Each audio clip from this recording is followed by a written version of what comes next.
একটা মানুষ উঠছে না, যারা রেখে দৌড়াই দিব, মনোযোগ নষ্ট হয়। একটা ধ্যানে কথা বলা ভালো। আচ্ছা এইদিকে তাকান এখন, এখন শুনেন, এখন রায় দিছে কারে? এই মাশাআল্লাহ মনোযোগ আছে। ইহুদি বাড়িতে লয়ে গেছে মা, রাস্তার মধ্যে গিয়া চিন্তা করছেন, হ্যাঁ জয় বাংলা কয়, এমন হচ্ছে আম্মা হনা আছে, আম্মা আছে মনে করছে, আম্মা যে নাই দেহে জানে না। হ্যাঁ মনোযোগ দেন, আল্লাহর রাসূল রায় দিছে ইহুদিরে, ইহুদি মানলে বাড়ি যায়, কিন্তু ওই যে দরবেশ নামদারি মুসলমান রাস্তা দিয়ে আবার ইহুদিরে আটকাইছে, আটকায় কই যাস? সারাদিন ঝগড়া করে মাল ভাইছে, আমি বাড়ির যাবো না তো কই যাবো, যাইতে না কেন? বিচারটা আমার আদতেই পছন্দ হয়েছে। ওই একজনে নাউজুবিল্লাহ কইছে, বাহিরা কইছে না, নাউজুবিল্লাহ দরকার, সামনে আইতাছে কেরে নাউজুবিল্লাহ। চিন্তা করেন আল্লাহর রাসূল বিচার করছে, ওই যে দরবেশ রাস্তাতে কি কয়, বিচার বলে পছন্দ হইছে না। ইহুদি ব্যক্তি কয় বেটা বিচার তো করছে তোর রাসূল, তোর নবী বিচার করে দিল, তোর দলের লোকে বিচার করলো, বিচার রায় পেলাম আমি, এখন তুই মাস মতায় এসে রাখো, বিচার মানুষ না, বিচার পছন্দ হইছে না। ইহুদি কয় আমার তো সন্দেহ লাগে তুই মুসলমান, ইহুদি কয় আমার সন্দেহ লাগে তুই মুসলমান, হয় মার্কেটিং করিস না, বিচার পছন্দ হইছে না, এটা হইলো কথা, এখন বিচার এটা আরেকবার করতে হবে।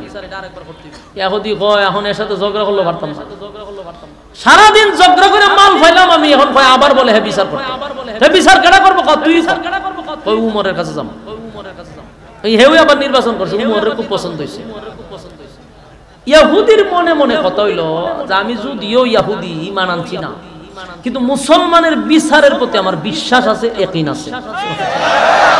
ওই ইহুদিরে কি বলবে, আমার বিশ্বাস ওই মুসলমানের বিচারটা কি সঠিক করে, সঠিক খুব ক্লান্ত শরীর নিয়ে হয়তো ঠিক আছে চল, গেছে দুজন, আবার গিয়া দেহ হযরত ওমর, হুজুর আমরা একটা বিচার লেগে আসলাম। ওমর কি বিচার?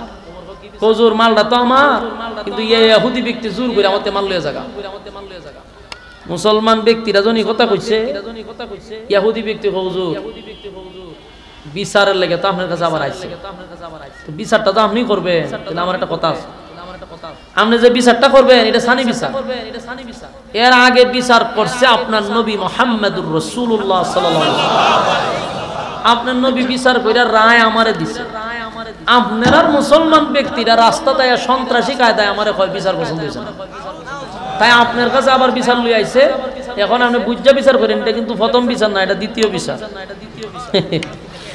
উমরে মুসলমান ব্যক্তিটারে জিগা কি তারি ঘটনা সত্য, জি ঘটনা না সত্য, ঘটনা সত্য হইলে রাসূল দি বিচার কইরা দিছে, রায় দিছে হেরে, তুই এখন আমার কাছে বিচার লইছ, হুজুর বিচারটা পছন্দ হইছে, এখনো বুঝতে পারছে না, ওই এর মতো ফুলার মতো এমন আছে আওয়ামী লীগ আছে, হ্যাঁ ও বুঝতে পারছে না যেটা কার কাছে আইছে, উমর যে কি জিনিস এটা এখনো বুঝতে পারছে না, নতুন একবারে নতুন ঈমান আনছে, এই যে নতুন মুসলমান বুঝতে পারছে না উমর কি জিনিস, উমরের দ্বারা হয় নবীর বিচার পছন্দ হইছে না, উমরের শরীরের রক্ত গরম হয়ে গেছে, কালার চেঞ্জ হয়েছে, চেহারা উমরে কয় আচ্ছা আমার কাছে কেন আইছো, আপনি বিচারটা করে দিন আমার পছন্দ, আমি বিচার করলে পছন্দ হইব, বলছি ঠিক আছে দাঁড়াই থাক লরিস না।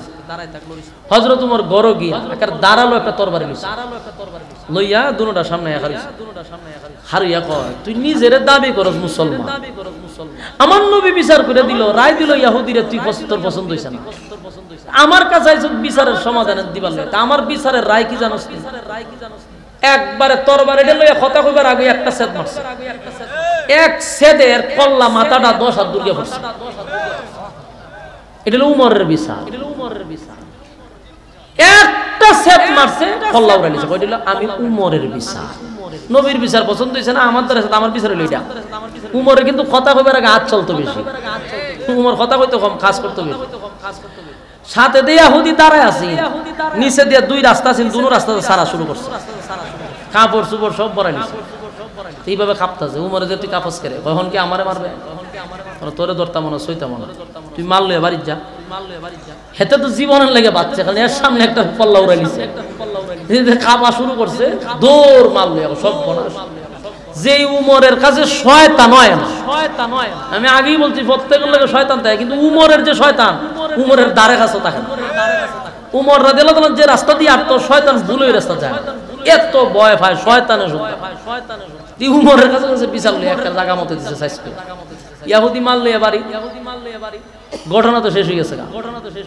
মূলত ঘটনা কিন্তু শেষ হয়েছে, ঘটনা এখন খালি শুরু হয়েছে। মানে আপনারা শোনার ধৈর্য থাকলে আমি কইতে পারি, ঘটনা খালি শুরু হয়েছে, এতক্ষণ খালি আমি ভূমিকা করছি, ঘটনা শুরু। উমর যারে হত্যা করছে শেষ, কিন্তু শেষ না, ঘটনা এখান থেকে শুরু হয়। যারে হত্যা করছে তার আবার ভাই আছে, আত্মীয় স্বজন আছে, এরায়া দেহে তার বাইরে খল্লা উড়াইছে। কে মারলো? উমর। কোন কারণে মারলো? এই কারণে মারলো। আত্মীয় স্বজন দলে দলে রাসূলের কাছে গেছে, রাসূল তখন প্রেসিডেন্ট। রাসূলের কাছে গিয়া প্রথম প্রশ্ন করছে, হুজুর একজনের বিচার আপনি কইরা দিচ্ছেন, তার যদি বিচার পছন্দ না হয়, সে অন্য জায়গায় যদি বিচার নিয়ে যায়, এটা কি ইসলামিক আইন অনুযায়ী কোনো অপরাধ? রাসূল কয় না, এটা কোনো অপরাধ না, বিচার একজনের পছন্দ না হইতে পারে।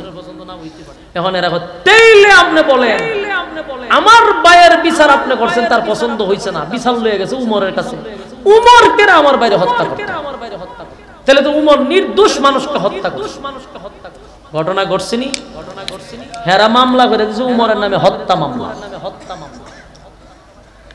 কি মামলা? হত্যা মামলা।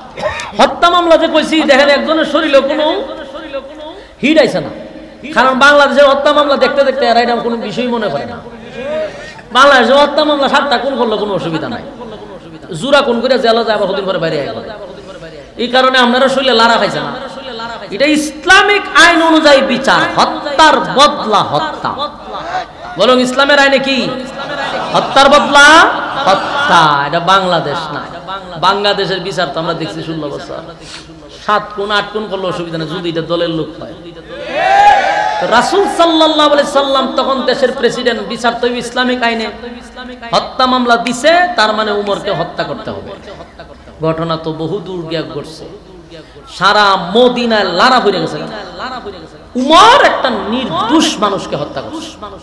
আসলে তদন্ত নিয়ে দেখছে যে এই যে লোকটারে মারছে কোনো অপরাধ না, বাহ্যিক এই চোখটা দেখলে কোনো অপরাধ না, কারণ কোনো আইন লঙ্ঘন করে নাই। বিচার একজনের পছন্দ হয়েছে না, আরেকজনের কাছে বিচার লইয়া যাবে, এটা কোনো ধরনের অপরাধ না। উমর মারছে যে সবাই জানে নির্দোষ মানুষটারে মারছে। রাসূল বহু তদন্ত করে দেখছে নির্দোষ মানুষটা হত্যা করছে।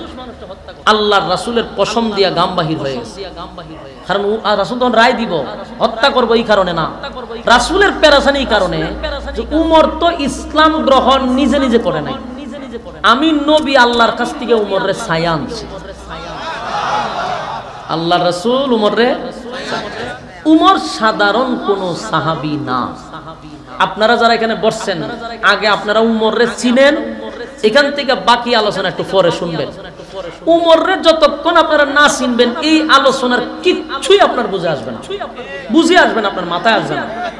আর যদি উমরে চিনতে পারেন, আলোচনার শেষে আপনি বুঝতে পারবেন যে উমর কি জিনিস। আগে আমরা উমরে শিখাই, উমর কেমন সাহাবী আপনি একটু চিন্তা করেন। হযরত উমরের মধ্যে আল্লাহ এমন কিছু গুণ দিছে, যদি নবীর পরে আর কোন নবী দুনিয়াতে আসতো, উমর আল্লাহ নবী বানাই দিত।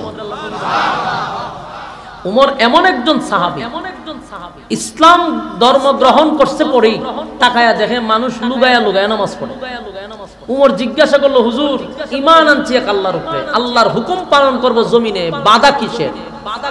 বাধা কিসের?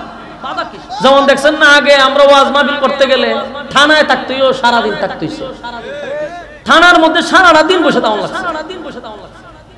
আমার থেকে অভিজ্ঞ আপনারা না, আমি মাসের মাস থানাতে ফিরে রয়েছি একটা মাহফিল করাইতে গিয়ে আমার এলাকায়, 1 মাস থানাতে ছিলাম, গেছি আইসি গেছি আইসি, থানার কাছে, এসপির কাছে, ডিসির কাছে, যত প্রশাসন আছে কোন জায়গা বাকি রাখছি না।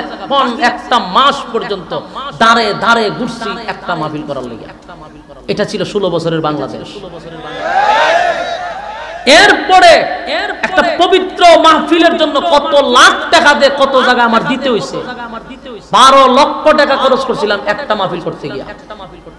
শুধু জায়গায় জায়গায় একটা ধর্মীয় অনুষ্ঠান এখান থেকে টাকা চাইছে।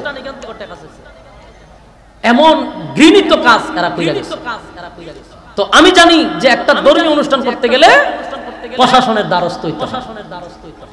তো হযরত উমর বক্তব্য দিয়া বলল, আমি ধর্ম গ্রহণ করছি, আল্লাহ এবং রাসূলের উপর ঈমান আনছি, তা আমি এখন ধর্ম পালন করব, বাধা কেন?